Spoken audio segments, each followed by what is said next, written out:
Right. So, why would you even contemplate considering performing in a play that contains Latin and Greek to be spoken?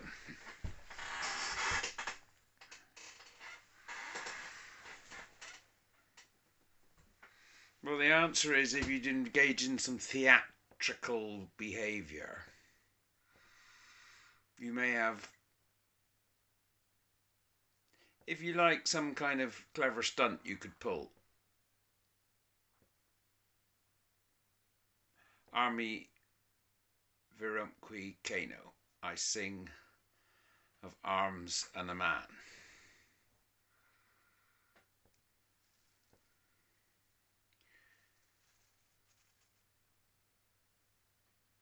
You might have a story to tell. You might be able to command a conversation.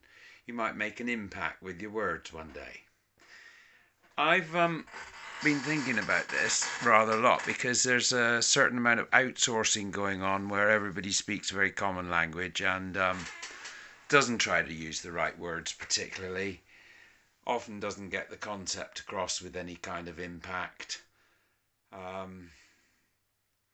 It's because it's so easy to just say a few words on a message or on a text or on something like that. You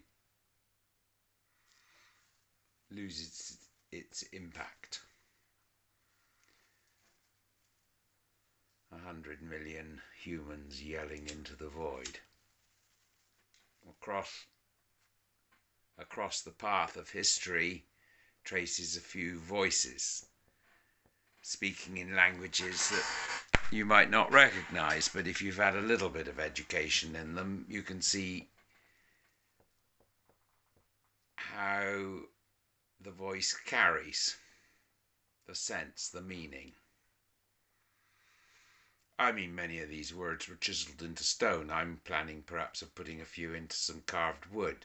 This might be part of the play that goes on.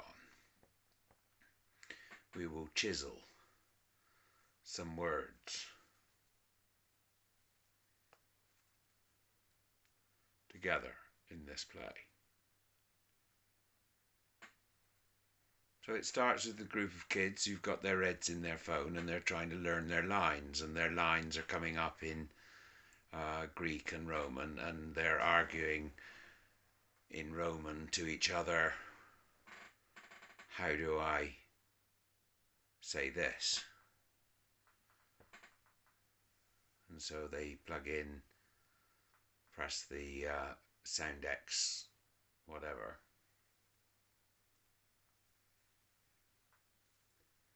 Paste the text in here, press the button, and then you'll get it. And in that way, the audience who've never heard Latin in a while will hear the lines spoken. But if the individuals can learn some of their lines, that's an improvement, and the headmaster will be very much happier. We won't stay on the Latin for very long because Clever Clogs comes along and introduces the idea that the homework can be answered by using the AI to evolve words into or to warp and weave the meaning behind words or the sentiments behind statements. We take as an example Karl Popper's, the homework is Karl Popper's statement of cornerstone of social justice, or whatever his book was called, written in England in the 1960s, I think. No, actually, quite possibly written from New Zealand as an exiled Austrian.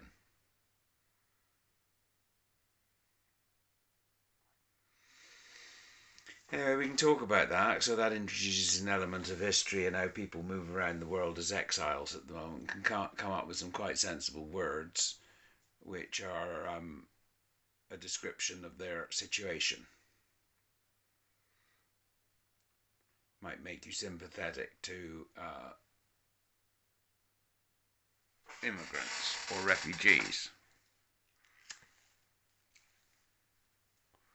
Anyway, Karl Popper has this thing says this sentence. I can't remember exactly what it is, but it's about tolerance of intolerance, and how you can't let it get away with itself because it will destroy society. Written as an exile because his society was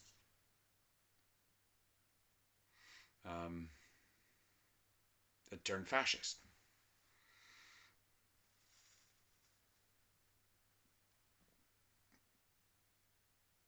Now tonight I've been staggered because the play's written itself. What has actually happened is, I said, take the Roman words and imagine they were being invaded in post-Christian, and I don't know if I said post-Christian. I think I said post-Christian, but I probably changed that to post-introduction of Christianity. To Rome, what was their attitude to invaders and foreigners and civil unrest and so on, and the use of violence in it. And then I rolled that forward and thought, that's quite interesting how that machine can write some words in an ancient language describing their attitudes that I instructed it to do. So this is the heavyweight work that went on next. The play is written in the sense that what will happen next is you will see the result of evolving those attitudes through 1860 American slavery, First World War and the war in Europe, and then the rise of fascism in Europe, then the Second World War and the war against Japan, and this McCarthyism and so on. This is how it goes on. It is a play in which the actors speak words. Of course they do. But these are some of the most, as we approach the present, the words become more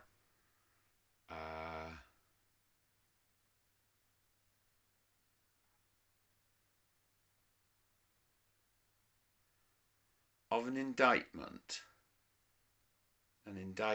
to of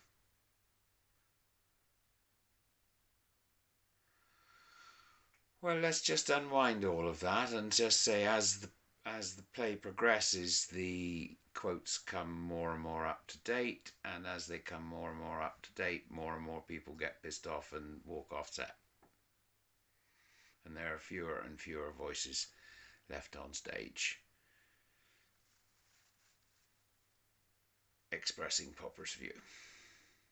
But by the end of it, the audience can state Popper in Latin.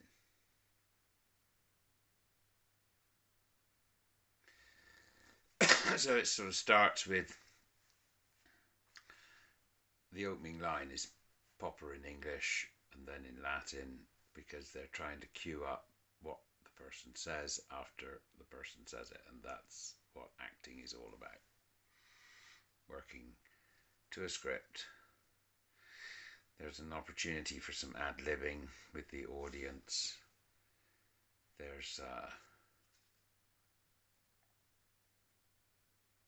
plenty of opportunity to put stage direction in or not.